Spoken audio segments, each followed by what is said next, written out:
How do you compare the relative pleasure of being the first speaker who's a woman to capturing it again and being the first speaker in 60 years to recapture the speakership? I have to say, when I was running for leadership in the Congress or for speaker, the last thing I could ever say to someone is, you should vote for me because we should have a woman. You just had to prove that you would do the best job.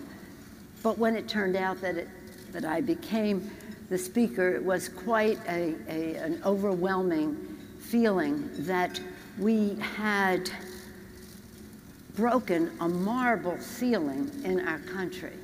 I like to tell the story. The first meeting that I ever went to as a leader, not yet speaker, but leader, with President Bush as president.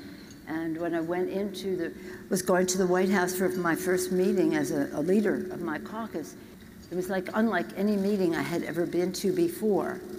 In fact, it was unlike any meeting any woman had been to before in the White House, because there was a small meeting, the president, the leadership of the House and Senate, Democratic and Republican, but I was going in there not as an appointment of the president with my power and presence derived from a person, but actually from the power of my caucus.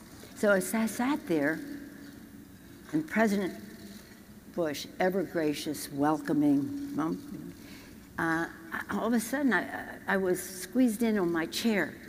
It was so crowded on my chair, I could barely acknowledge what he was saying. I was so distracted with what was happening. And I realized that sitting there on that seat with me were Susan B. Anthony, Elizabeth Cady Stanton, Lucretia Mott, Sojourner Truth, Alice Paul, you name it. They were all there, right on that chair. And I could hear them say, "At last, we have a seat at the table."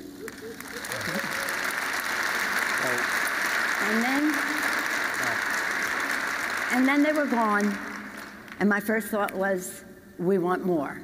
We want more.